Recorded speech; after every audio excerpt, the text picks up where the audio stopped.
Hi everyone, my name is Pam. I am 35 years old. I live in Princeton, New Jersey, and I've been here for about 5 years. I'm originally from Colorado.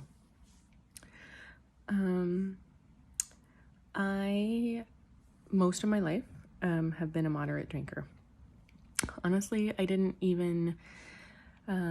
I was never like a high school drinker or even a college drinker. I had my first daughter. I have two kids, a almost 15-year-old and an 8-year-old.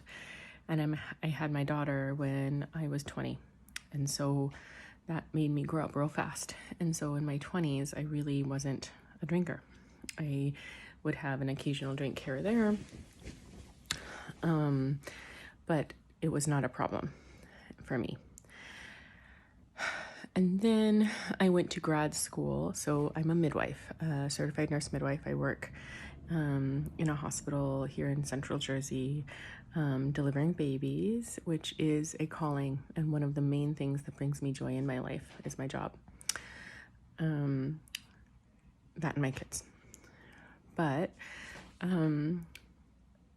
so I really didn't start drinking in a way that I felt like it was a problem. Although, of course, Annie's book really opened the door that alcohol is a problem because alcohol is a problem, like it's itself poison. And so certainly I was a moderate, quote unquote, moderate drinker, maybe I would say 3 bottles of wine a month kind of drinker, most of my adult life starting at like 25. And then I went to grad school to be a midwife in Connecticut in 2014. No, I graduated in 2014. So those 3 years I was there, I started drinking more heavily. It was like, that was my college scene, right? So all of my classmates started drinking pretty, it was a wine culture there for sure. But even then, maybe at most a bottle of wine a week on average. So still it was an increase for sure, but nothing that felt problematic. And then I would say the last 5 years, so since 2016, things have really changed for me. And I've had an incredibly steady uptick in my alcohol consumption when moving to New Jersey from where we were living prior. So I am married. I love my husband dearly. We have 2 beautiful, wonderful children, but the last 5 years have been insanely difficult on me. Emotionally, traumatically, in terms of facing and renegotiating trauma. And I would say there's a lot, without going into too much detail, a lot of precipitating factors that led to my bottle of wine a week, becoming 3 bottles of wine a week, becoming 4, becoming 5, becoming a bottle a day. And then I think by the time I first realized I had a true alcohol problem was Christmas Eve of December 2017, when I had 3 bottles of wine that night and was naked on the floor of my newly purchased home, screaming to my husband how much I wanted to die. So I'm here because since that time in December of 2017, I've had 2 DUIs. My average alcohol intake has been about a bottle of wine a night, sometimes 2, until December of 2020. 2019. So between December 2017 and December 2019, those 2 years, I was so messed up and constantly drunk, almost constantly drunk. I took disability from work because one thing I never wanted to do was put my patients at risk. But essentially I was taking disability so I could drink, or would cut down on my hours so I would be part-time or per diem instead of, so that would give me more opportunity. And The DUI really put things into perspective, the first one. Because, DUIs are expensive, they're embarrassing, and at least in the state of New Jersey, you have to report them to the medical board.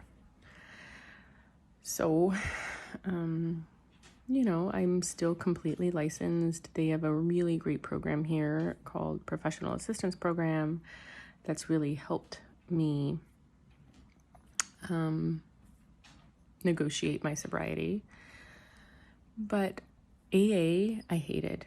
I hated it. I hated it. I tried it several times. I went for 3 months to an intensive outpatient recovery program that was centered on 12 steps, and it did not work for me. I did not like it. I am an atheist, and I didn't like even the alternatives of the higher power. Make your higher power be a box. Well, no, that's just not true. I don't have a box that my higher power can go in that I can just surrender to. And the combination of Annie's book and Holly Whitaker's Quit Like a Woman really spoke to me, because to me, my whole life, I've felt powerless already. And I felt traumatized already. And so the idea of surrendering more control and the idea of feeling powerless and needing to surrender to a higher power, it just didn't work for me. So I would say I first heard of Annie's book, actually, believe it or not, from a podcast called My Favorite Murder, and Georgia Hardstark. So the two hosts of that podcast are Karen Kilgariff and Georgia Hardstark, and it's a true crime comedy podcast, which I know seems very counterintuitive. One of the two hosts is an alcoholic, a self-proclaimed alcoholic, so she has used that word, and has been sober for many, many years. And Georgia, the other host, is sober curious and has mentioned both Annie's and Holly Whitaker's Quit Like a Woman book several times. And so I read both of them when I first discovered that I knew that I had a problem that Christmas Eve. And since then, I have gone back and forth with sobriety. There's been times where I've been sober for a month, times that I've been sober for a week, times that I've been sober for a day. I'd say the majority of my life, I am sober 2 to 3 days out of the week because of work. But the other 3 or 4 days of the week, I'm not. And most recently, I reread Holly's book about a month ago because my marriage is on the line, and my 14-year-old is really acutely aware of what's going on with me, and I can't lose my family, and I can't lose myself anymore.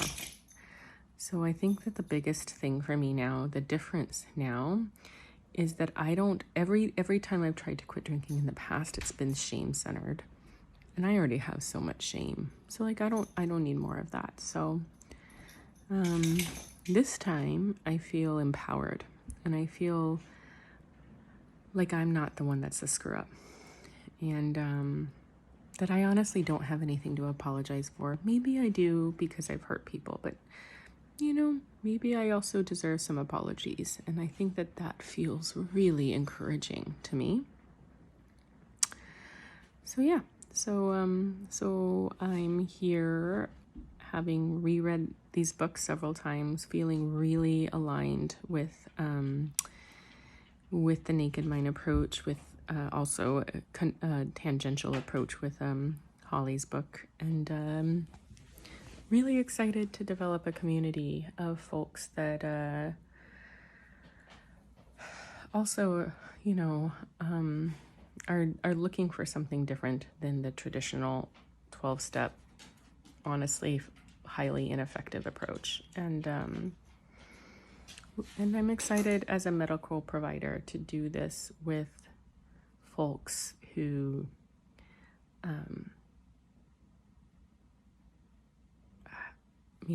are some of whom might be medical, most of whom I assume won't be, but to check out of my medical brain and check into my